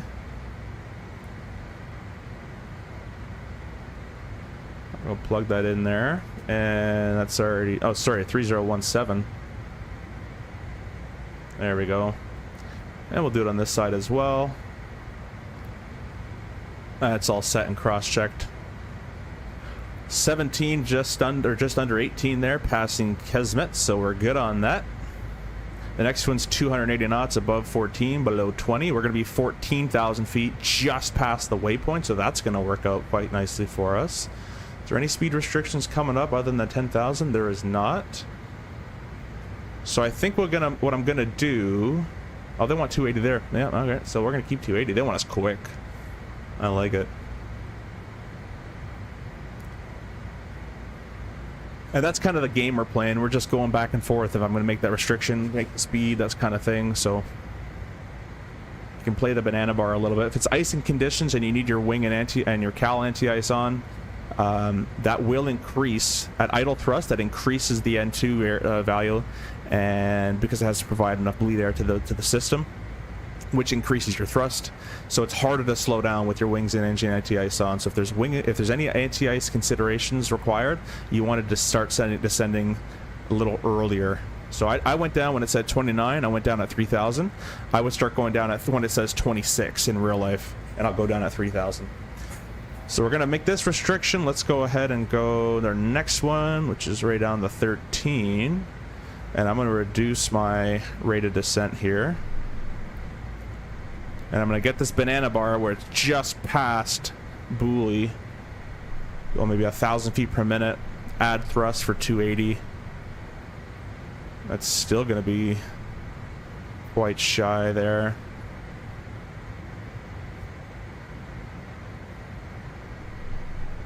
We'll do 500 a minute. It's kind of funny how it bounces around there. That one looks... go a little steeper. Back our power down a little bit there. That looks pretty good. Yeah, we'll make that. The next one's just below 13 anyways, above 10, which we will be. So we're going to go down to 10,000 feet, which we're estimating to be about there, and then 250 at 10. That actually is going to work out quite well, because we'll level off at 10,000 here. We'll slow from 280 to 250 by that point. So that looks like it'll work out quite well. I might have to steepen it a little bit once we pass this one, but we're going to try to get 10,000 right there later on. And we can always use spoilers. Haven't even used them, but you can use spoilers if need them. They are definitely a tool that we use all the time. So it's not a shameful thing to use spoilers that some people think it is. It's there to be used. Plus the spoilers in the CRJ are about the size of your wrist. So they don't cause too much discomfort. They don't really do much anyways. They're passing, what is this, buoy at 13,000 and above, so that's looking quite good. Right at 13, look at that, we're almost better than a VNAV. Nobody's still online on VATSIM, that's okay. I didn't really expect anybody to be online. I'll get the CTAF up and running for Reagan.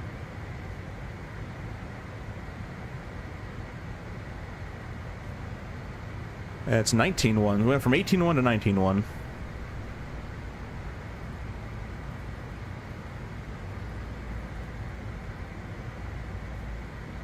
Reagan traffic, Blue Streak 5172, descending via the CAPS 5, expecting runway, Rivers runway 19. We're at CAPS 2000. I can't speak today. I've been talking way too much. 19. They'll figure it out. So looking good. We're below 13. We're above 10,000. The next one's 280 knots, which we're doing below 11,000. We're predicting to be level by 10 right there. So I can even steepen this up to 1,000 a minute, maybe. Yeah, we'll do 900 a minute. And after that, we have a few miles to slow for 250 at 10. So that's going to work out quite nicely. So I would be leveled off, and then we'll have all this time to slow for 250. That's kind of how we descend the CRJ with no VNAV. And we've done a couple updates, and the new one that'll make this a little easier for you in terms of the required vertical speed should be in there. Like in real life, it's right there and that kind of stuff. So, but it's just a bit of a game. Not really mental math, but kind of big picture mental spatial awareness of how the airplane's going to react in this certain condition. If it's icing, there's no icing. What's a tailwind if there's a headwind? Headwinds, you can descend, you can wait a little bit longer to descend. Tailwind, you got to start it down a little earlier. For every 10 knots of tailwind, you want to knock off a 0.1 degree. So if we were planning a 4-point degree descent and we had 100 knots tailwind, we would do 3 degrees descent. If that made sense. So 280 knots. Yeah, we're below 11, about to be. Awesome. Looking good. And chart-wise, I can show you what it looks like on the chart. We are right there. We're going to flips. There's 11 for 10,000. The next one wants us level at 10,000, so we'll do about 500 a minute. We'll select our speed to 250. A little bit of thrust for 280 because flip is still 280 knots, so I'm not going to decelerate just yet. I just set the bug there. Doesn't mean I got to move my power. We're going to mojito. And the rest is good. Cool.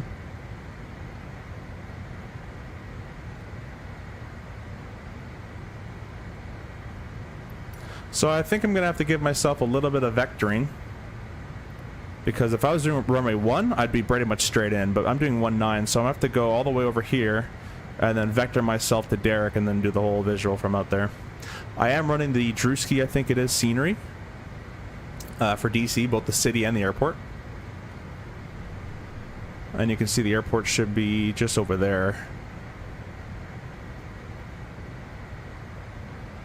There's that bridge. Yeah, that'd be the Mount Vernon visual runway 1, so it's over there. Alright, slowing for 250, idle thrust.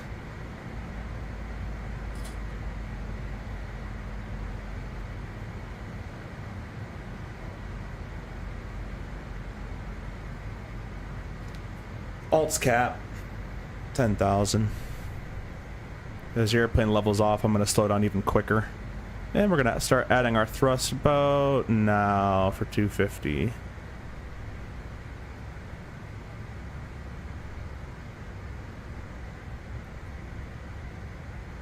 And the jet engines obviously aren't instant power, so they take about 4 to 5 seconds to kind of spool to the setting you want. By the way, that trend arrow, this trend arrow here, tells you where you're going to be in 10 seconds. Is what that trend arrow means.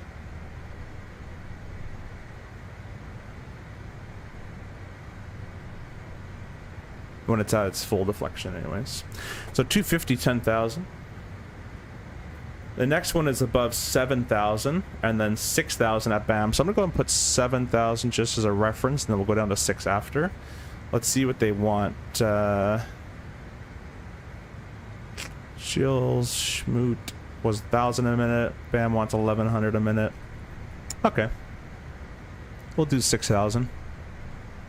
And we'll go down at about 1,200 a minute or so, and we'll kind of vary that off. After 10,000 feet, by the way, we're going to do our approach setup. But after 10,000 feet, it's hard. You don't get... you can't descend as steeply to hold speed. Like after 1,200 a minute below 10, the airplane will start accelerating quite aggressively. There's 250 there. We'll go tack slide on. We'll ding the belts. Altimeters are all set and cross check. We'll go ahead and box those messages. We'll go vertical speed, leaving 10,000. 1,200 a minute, idle thrust. We might not even need idle, but be close to it there. Should be going through those clouds. Don't really need so much icing. It is below 7, so if we touch one, we'll throw it. Or just before we touch one, I'll throw it on. They need above 7 there, and it's commanding 1,300, so that should work quite nicely.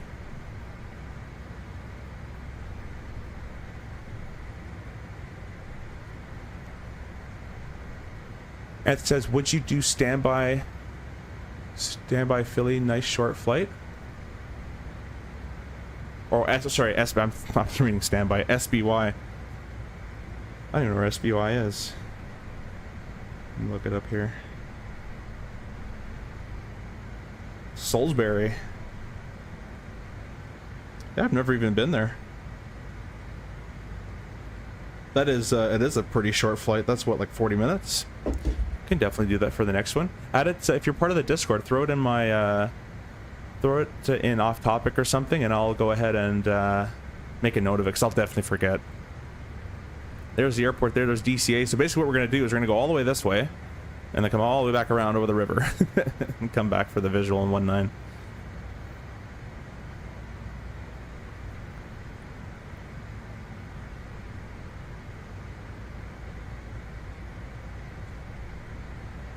Okay, we got to pass Schmoot at 7 or above, which is looking like that'll be the case. So the next one wants 1,400 a minute. We'll give it 1,400 a minute idle thrust. And that's BAM at 6,000.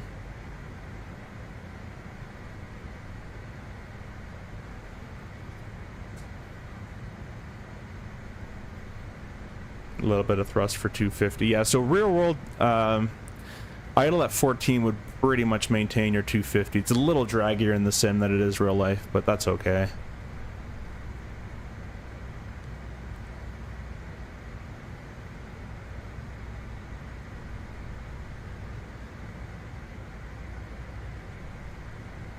Regular traffic, Blue Street 5172 is west of the airport, 10 miles, 7,000 to 6,000 via the CAPS 5 arrival. We'll be transitioning into the RNAV Yankee 19.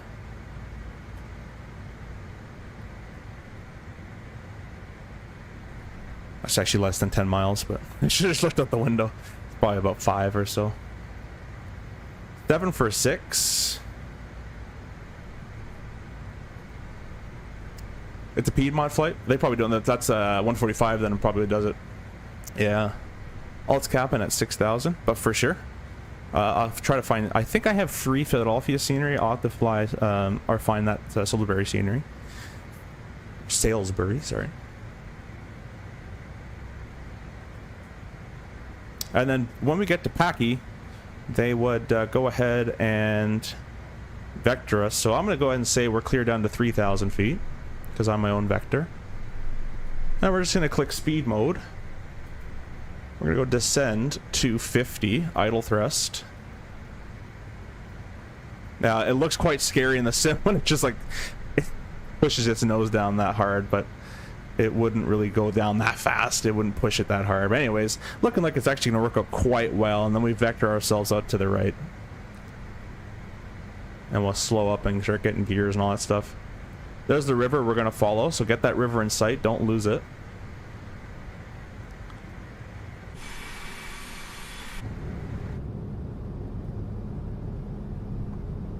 And let me make sure to record with Sky Dolly. I'm going to start that now because I'm definitely going to forget, and I hope that doesn't add any like lag or anything.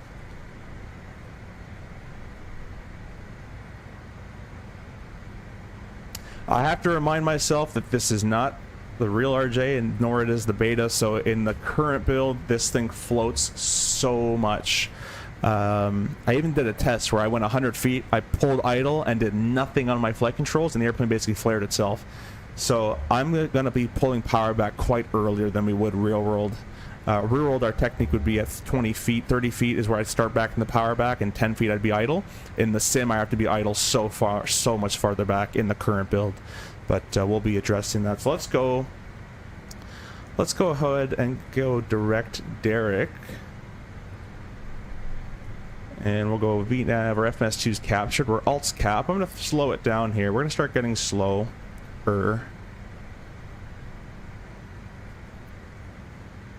Now this is a visual approach as well, so I don't have to go direct Derek. I could just follow the river and manually. So you can even do this on green needle navigation if you'd like to as well with the DME distances. You can definitely just do that too.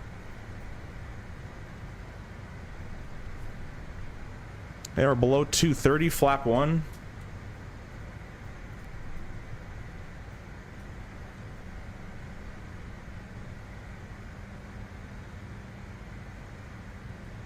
I'm gonna go flap 8.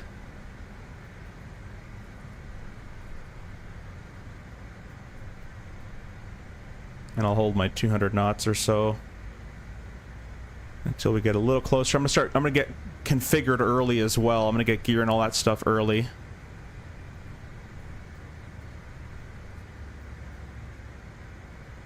Alright, we'll go gear down. 180.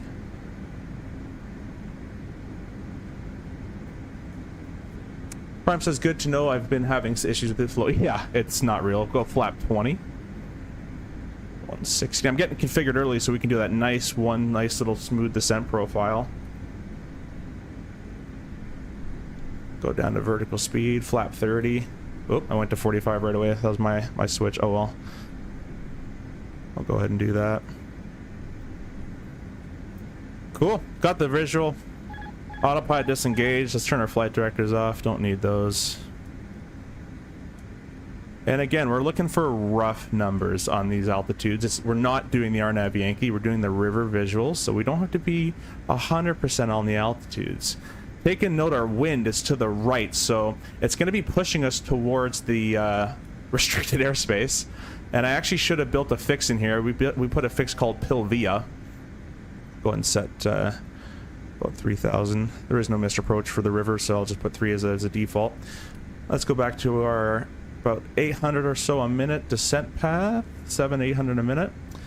So I should have put a Pilvia fix in there, and if I had time, I would do it, but I don't have time right now, so... Let's see, I might be able to do it here. I really shouldn't do this. Obviously, rural, don't do this. But Pilvia. 1 mile. There we go. Alright, let's catch that back up. Bit of thrust. Oop, hit my mic. There we go. And we'll kind of fix this as we go. Go ahead and zoom our screen in there. And even without trying, we actually made that 2,000 rough limit there. And you can see that Pilvia fix just over there. And that is the restricted airspace that we do not want to go to. Let's move my microphone because I keep hitting it. And we're going to trim for about 800 a minute or so. Now I actually like to have green needles out just so I can get a DME distance there. We're 5.7 miles or so. That's pretty good. We add my power for my VREF speed.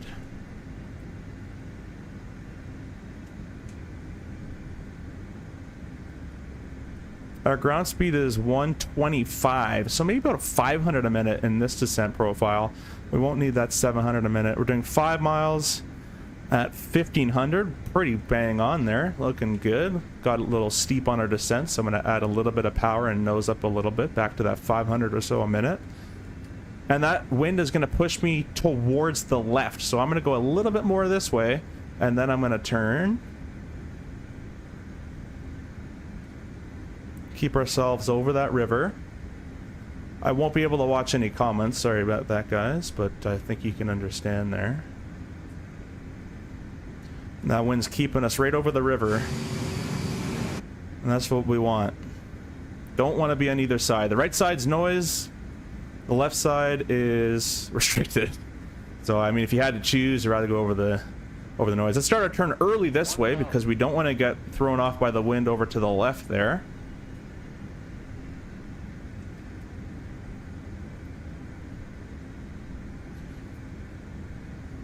I'm going to pitch up a little bit back to that 500 a minute or so. A little back on the power to get back to 135. Somewhere in the bucket is nice. And the wind's going to push me left, so I'm going to go a bit more right than usual, just so I'm tracking along the river. I see that Pappy's in sight. We're right on the slope. That's looking good. And I got to remind myself, we have to bring power early in this build. If I float, guys, it's because I'm doing what I do rural, and I can't really fight that, but I'm going to really try. Match your heading there a little bit more. 500. Stable. I'm going to start this right turn earlier than later. Reagan traffic, Blue Streak 5172, short final 19, river visual. 300.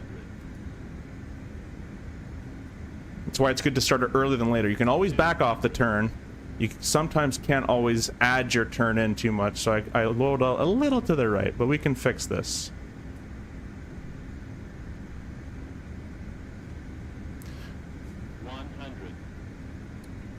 Bring my power back earlier. 50. 40. 30. 20. 10. There's that float I was talking about. Okay, we'll crack the reverser in. And it's manual braking.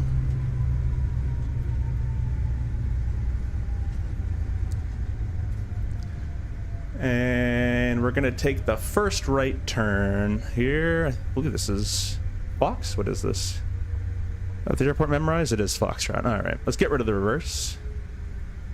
Thanks, Daniel. Appreciate that, my friend. I don't actually recognize you, so thanks you for watching if you're new. Now we'll exit here at Foxtrot. I'm having problems with my rudder here. There we go. We're clear right, clear left. I actually don't know where these... let's see where this guy parks. I forget where this guy parks here. Echo 47. Oh, there's another plane doing it. Let's watch this guy real quick. That doesn't look good.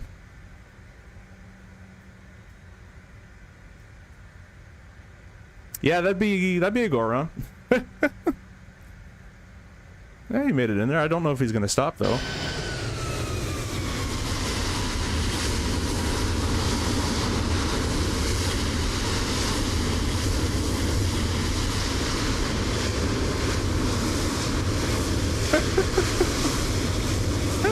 I think he just made it there. That was, yeah. Well, that's one way to do it. Anyways, we'll bring our flaps up. And I didn't get my landing light. This is one of these triggers, so these landing lights come on when we're cleared to land. And if I don't hear clear to land, then I don't think to actually put it on. So that's just that's a trigger for me in the sim. Without ATC, I won't get that. But anyways, AFCAR can come off, probes can come off. And that's pretty good. So this guy parks at Echo 47. Let's go ahead and get GSX rolling here. Echo. I know I obviously wouldn't be stopped here for this long. Echo 47. If you guys want to go straight to the what's called? You guys want to go straight to the replay as well? Do let me know in the comments. I think my brakes are stuck. There we go. We're moving now. Kind of. Come on, brakes. There you go. Yeah, they got stuck a little bit there. If you guys want to go right to the replay, do let me know. And there's there he is. Welcome to Reagan. No calls. I didn't even hear that guy. Thanks, Anthony. I appreciate that. Lewis, appreciate that as well. Prime, it is a great scenery, and it looks pretty sweet. When did I pull power? I left it in around. I tried to fight my inner habits of real world stuff. I pulled around 40, which was hurting my brain to do, but I couldn't. I couldn't do any higher. I went straight to idle, and it still goes. Real world, this airplane. So you got to think about it logically. This airplane is maintaining a 700 or so feet per minute descent at 140 knots with power on. As soon as you get rid of that power, the airplane is trimmed for 140 and 700 or so. So aerodynamically, it's going to start to nose down. But in this sim, it just stays where it is, and sometimes even noses up.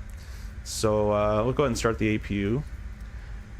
But anyways, this thing's going quick now. But anyways, it's will be, I believe, fixed in the new one there. Gotta have me show me the spot again because I'm not familiar. I don't have my beautiful little our beautiful little taxi charts we do rural with the EFBs and all the gates written out on them.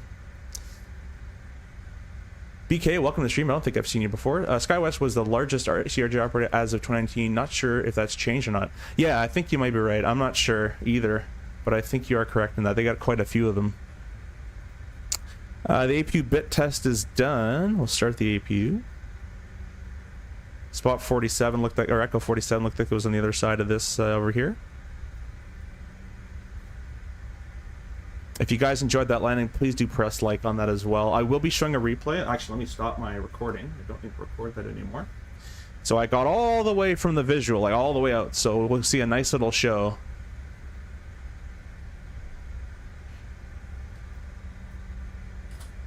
It's 45. Looks like our crew is for 45, to be honest, but that guy's floating. So let's go ahead and say that's probably GSX over there. I'm not sure. Alright, the APU is running. We check our electrics. It's hard to do this while taxiing at the same time. We have our 2 minutes after landing, so we can go ahead and shut one of the engines down. There's no anti-ice required. And we'll do our fuel valve check because we did it on the way out on the left engine. We do it on the way in on the right engine. 1, 2, 3. Just the right can go back on. The left engine shut down. I'm thinking I went the wrong way, but we'll see here. Nope, that's him. That's he's just floating. I think. There's 37. Did I choose 37 by accident? Oh well, we'll park at the wrong gate.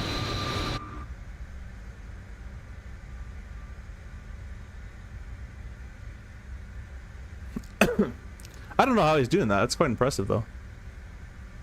Anthony says, does SkyWest fly for all the major airlines in the U.S.? I don't think so. I don't think so.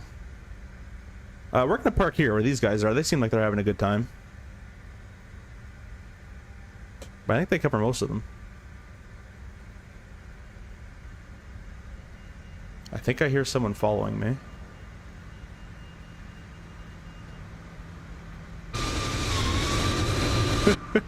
Yep.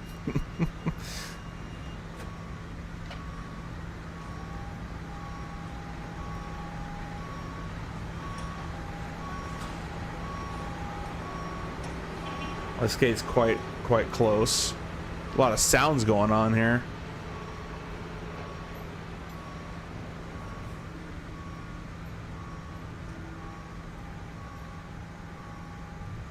Stop about there.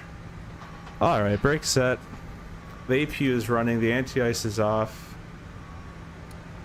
Throw that off. Belt's off. That I should have went off. That should have went off. That's my fault. Try to do both jobs. 3A can get turned off. The steering can get turned off. Transponder goes back to standby. That's it. So that would be ready to go back or give it to a different crew. Let's go ahead and watch that replay. So I'm gonna disconnect from VATSIM here. And we're gonna play this. Play. I might have to configure it, so gear and flaps. And wait a minute, play. There we go. Terrain. It doesn't seem like it's playing. Sync rate. Play. There we go. Anyways, I think it's playing now. So I'll give you some different views here. Whatever you guys want to see first, you let me know. Probably watch this side.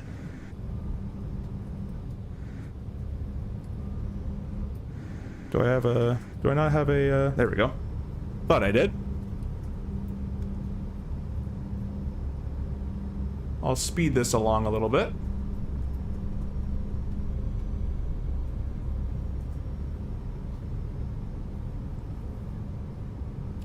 But it's definitely a very sporty approach. A lot of technique, a lot of hand flying, and a lot of TLAR. TLAR is that looks about right. It's just up to pilot judgment, and if you've done it a bunch of times, in different wind conditions and different kind of conditions in general, nighttime, it gets easier as you do it. But laterally, follow the river. That's what you're doing laterally, and you have to fight for the wind for that.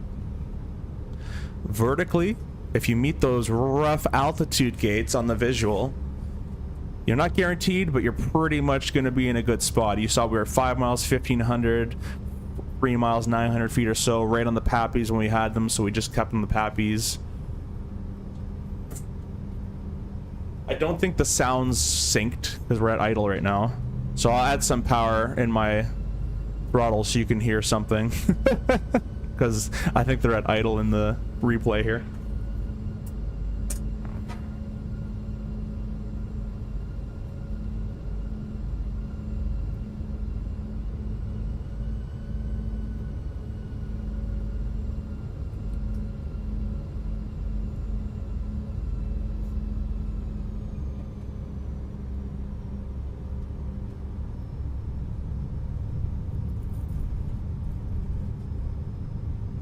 That wing looks just gonna shake right off there, eh? That's a cool sound. That's a nice nose gear sound.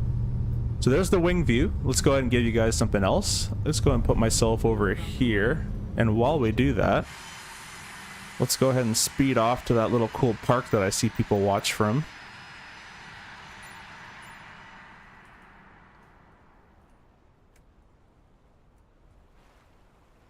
I think I see people watch from over here or something like that. Or is it this parking lot? I think it's this parking lot as well. Somewhere around here, I don't know. We'll slow this speed on down.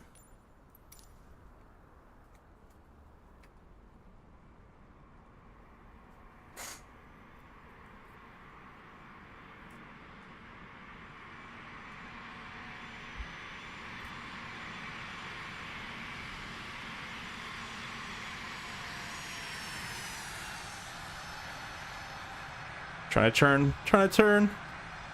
There we go.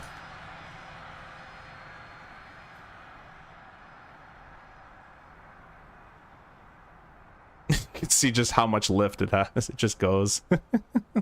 Little right at center line. We can correct for that one. And we can go ahead and go back. I'll get you guys maybe over here. Let me just speed up the... you really need an Xbox controller for this, don't I? We'll speed that along. Somewhere over here.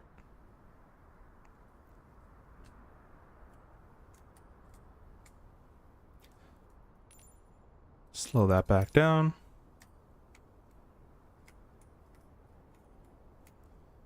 Here we come.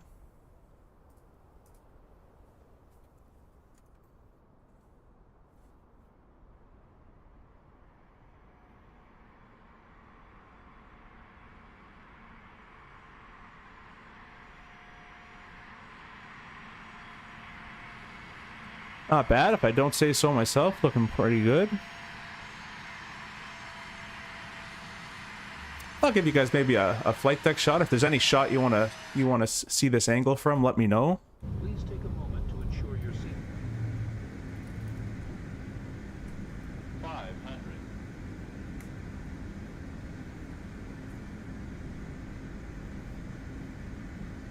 400.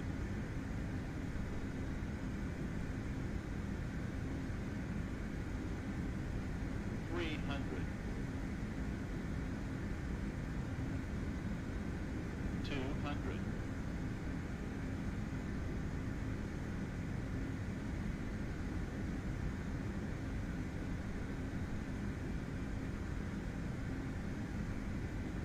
100. Oh, get rid of that. 50. 40. 30. 20. 10.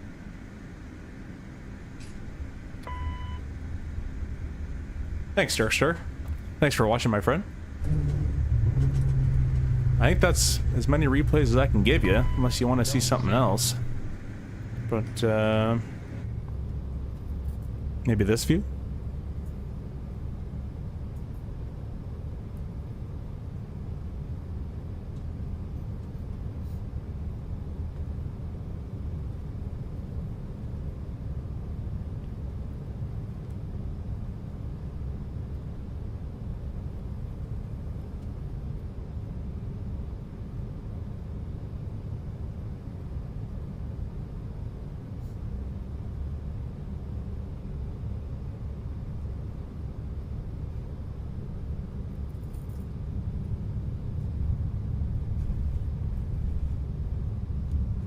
Trisha says, great to be able to watch these CRJ stream series. Appreciate that. Yeah, I enjoy doing it, and if I'm having fun, I hope you're having fun. So that's kind of really it. Anyways, guys, I think with that, I'll leave you with one last replay of this thing coming on in, and we will go from there. So I'll see you guys on the next stream. Thank you guys for watching. I might actually put... I might clip this video and make a tutorial-ish thing out of it on my channel later to how to do it. But anyways, enjoy this landing, and we'll see you guys on the next one. So I appreciate you guys watching. Please leave a like, subscribe, and show your friends if you like the CRJ. Thank you for watching.